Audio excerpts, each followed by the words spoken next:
The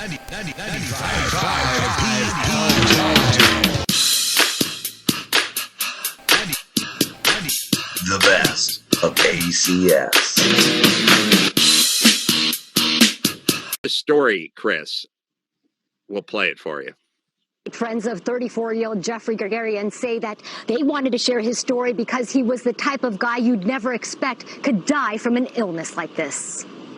He was someone who just always had a smile on his face. Friends describe Jeffrey Gregorian as, quote, one of the good guys. He loved life. Nothing would slow him down. He overcame so many obstacles. They say nothing could stop the 34-year-old University of Redlands alum, even cancer. He got through that with almost no qualms. So you can imagine the shock when family on Facebook confirmed Gregorian died this morning at a Pasadena hospital, just weeks after a trip to Disney World and days after testing positive for COVID-19. It's still really raw, and it's still, it's just not real yet. And it feels like this is a bad dream or this is a weird movie. Gregorian's friends say his passing should be a reality check, especially to young people. He is that carefree young guy, and this affected him. New data from the Centers for Disease Control suggests more young people than originally thought are getting the virus. In the U.S., nearly 40% of COVID-19 patients sick enough to be hospitalized are younger than 55. I'm feeling pretty rough right now. This is Matt Schulte of West Hollywood. He's a healthy 32-year-old who says he has the virus. He has a plea for young people, especially those skeptical about social distancing. I just think that it's so negligent and so reckless, and I mean, you play a much bigger role in all of this. It's ridiculous to me. Now, the story was a little sensationalized because the poor chap who passed away, 34, had some pre-existing stuff going on. I think he had asthma and some other lung-related stuff. He just got over testicular cancer. So he was very compromised. But Matt Schulte was not compromised. He seemed very virile because they took a picture of him when he was at the gym. That's how you know a guy's in great shape. So I was interested in his story, and I told Chris, see if we can run Matt down. He's a local, and Matt is up with us now, I do believe. Matt? Yeah, can you hear me? Yeah, I can. So thanks for joining us. Yeah, thank you for having me. So 32, young and in good shape. You contracted this during a skiing vacation, I believe, right? Well, yeah, I was actually in Aspen for work, but yeah. Oh, I'm sorry. The pictures they showed was you on the slopes. I made some time to obviously get some snowboarding in, but yeah, I wasn't in Aspen for more than 24 hours before I actually contracted it. Do you know how you contracted it? No idea. Possibly on the flight to Aspen, I imagine people would speculate. No, I mean, the airports were actually pretty empty. The flight was pretty empty. But I know that as soon as I got there, there were, I think, 3 confirmed cases of people that were still there. Mm-hmm. And I think a couple of them had just gone back to Australia, but there was a big group of people that were just there. And then they were all, one of them was a confirmed case. And then I think 10 of them were presumptively positive. And that was just all in a very tight space in Aspen. So let's go through from the very earliest symptoms you experienced to sort of the height of it to now where you're at now, sort of coming down the backside of it. Let's just go through the timeline. When did you first feel that something was up? So I landed in Aspen on Monday afternoon, and then by the time I'd gone out with some friends on Monday night, but by the time I was going to sleep, I was already starting to sort of just sweat and feel feverish. I didn't know if it was my body adjusting to the cold or whatever, but Tuesday morning, like I said, it's less than 24 hours. I woke up, I was just sweating profusely. I was vomiting. I had diarrhea. I had chills and body aches. I had a little bit of a cough. It wasn't anything too significant. I was completely exhausted. Everything that I would do, if I would walk down the hallway, anything that I would do, it was just completely. Have you had the severe flu before? Nothing this bad. So I don't know. My girlfriend had the flu. A really bad flu about a month and a half ago, and she said that was worse for her. It feels to those of us who've really been knocked out by the flu, what you experience is what we would describe if we had been knocked out by the flu. Yeah. Okay, so then is that Tuesday morning? Yeah, it's Tuesday morning. And you're still in Aspen, obviously. Yeah. So now what? Yeah, so basically it's just intense stomach cramps. I'm bedridden. Can't really do anything for the entire day. So that's pretty much all of Tuesday. Running a fever. And then that was whenever my chest really started to hurt as well. Wednesday rolls around. I think I threw up maybe 4 or 5 times. So it was far less than the day before. Fever felt like it was mostly down. And then it was just like at that point, everything was just sort of starting to develop respiratory. Were you treating it like you had the flu? Lots of Gatorade and chicken soup and Tylenol or that sort of thing. Did you think at this point you just have the flu? I thought that it was. I didn't know if it was food poisoning or altitude sickness. I didn't know if it was my body just really reacting because I went from, I believe it was hot at the time here in LA, or hot-ish, and then I went straight to Aspen where it was snowing. So I didn't know. So now it's Wednesday. The vomiting has slowed down a little. Maybe the flu-like symptoms have slowed down a little, but the respiratory thing is starting to kick in. Yeah. So that's pretty much whenever all that was kicking in. It was just started to get heavy on my chest. I felt my cough getting worse. The air felt like it was just really thin, just thin, cold air coming in. A little bit of a headache. And then that was pretty much Wednesday.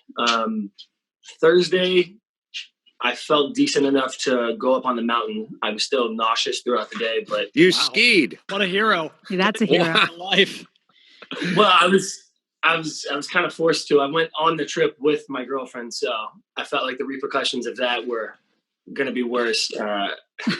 Well, if I didn't get on the mountain. No, the corona knocks you out for 10 days. The girlfriend, that's a life sentence. Yeah. I completely concur. Can I ask Matt a question? Yeah, interesting that you went skiing on the Thursday, but go ahead, Brad. I didn't know, yeah. I have a question for Matt, a question for you. Coronavirus was in the news pretty heavily at that point. So when did you start to at least enter your mind like, oh my gosh, maybe I have this, or is it possible, or when was that? I mean, I kind of knew that it was possible, but there was also, there were so many conflicting reports at the time. This was a few weeks ago, whenever they were saying that that the young people that would get it weren't getting symptoms like I was getting. So I didn't really associate what I had with coronavirus just because at the time they were saying that young people weren't really affected like that. How difficult was it? Oh, sorry. I just wanted to know how difficult it was to actually get the test. For me, it wasn't. So I know that right whenever I was leaving Aspen, I left Aspen on Thursday. I just wanted to say the date. You got it the 9th, I do believe. So yeah, I got Monday, into Aspen on the 9th. Okay, sorry. Continue. Got into Aspen on the 9th. The sickness hit me immediately on the 10th. March, right. I flew back to LA on the 12th, which was Thursday. And I know that the day that I was flying out, they were giving out, it was basically like a drive-through test in Aspen. So I was assuming in LA it was just going to be as simple to get. Once I got here, I found out that that wasn't the case, and other people were getting turned away left and right. But I ended up going up to Cedars-Sinai on Friday regardless. It was actually underwhelming how many people were there to get tested. They had 3 medical tents set up outside and basically in the driveway. At the ER, there were only a few of us that were there to get tested, and I described my symptoms. I told them that I just came from a pretty heavily infected area, and then they got me through, and I was in and out within a couple hours. When did you get the positive on the test? It was 3 days later, so it was just 3 days. Yeah, this past Monday. Is that a standard? I know nothing's standard, but 3 days seems like a little bit of a wait. Would that happen today if someone got tested? I don't know what I know that they're doing, like in Lake Elsinore, I saw that they were doing They were doing the drive-through testing, but I don't know how soon that people are getting the results. They told me initially it was going to take 4 to 5 days. So you get it in 3 days. At that point, you go back to your place, Right. your condominium, your apartment where you are now, your home, Right. to convalesce. What are those next few days like before you get the results? Touching a lot of stuff, grabbing people, strangers. Licking doorknobs. Oh yeah, that was it. I had a small gathering of like 20 people. Yeah, no, I came back. I had a pretty good idea that I might have it just based on what the doctors were telling me. So I just came back. I locked myself up here in the apartment. My girlfriend was with me, so she was quarantined with me, and while we were waiting for them to give me a call about the results. And then I just had people deliver groceries and food and medicine and anything. How fast did your symptoms start mending? How did you feel after you took the test? It was I think 8 days. 8 days after I took the test. It was 12 after the initial symptoms hit me. Mm-hmm. And then it was the same way that they hit me. It went 0 to 100. It's almost how the symptoms stopped. What day did they stop on? Was it the 12th? I think that it was. Oh no. Yeah, so it would have been the 13th day. 13th day, and it just seemed to completely dissipate as fast as it showed up. Yeah, I got prescribed more medication just a couple days prior, so I don't know if that had anything to do with it. Obviously, what did they prescribe? They gave me an albuterol sulfate inhaler. They gave me Tessalin pills, so just basically a cough suppressant. That's what they prescribed, and then over the counter, I bought these tablets called Primatene, which is just to open up everything. Cough suppressants. Did your girlfriend get tested? She did not, no. Did she display any symptoms? Mild, very mild symptoms, yeah. Is the thought that she was definitely exposed to it, she must have caught it, for lack of a better term, but she just didn't react to it the way you reacted to it?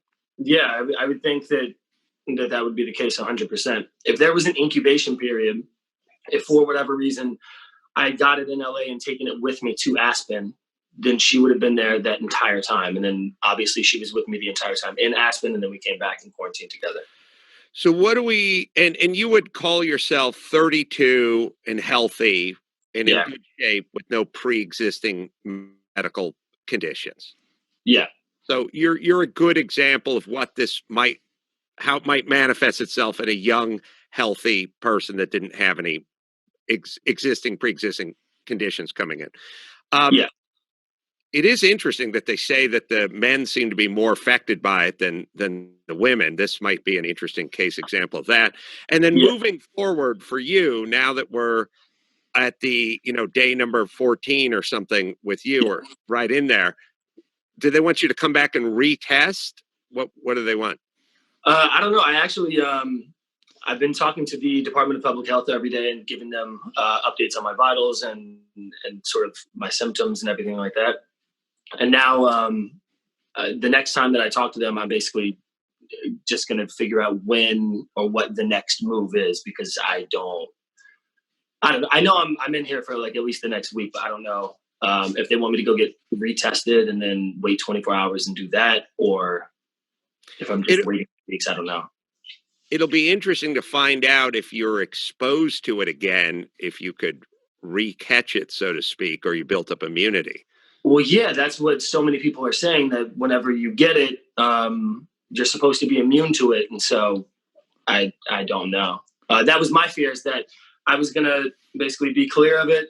And just as everybody else was finding out that they were catching it here in LA, and then I was going to go back outside and then just get it again from them. And then it just becomes this whole cyclical thing. But I don't know if it works like chicken pox. You just get it once and it's done.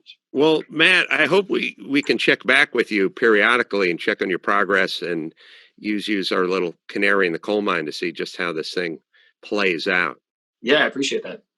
I'm sorry, but do you have any plugs, or you have a homepage or Twitter account? Or anything you want me to toss out there?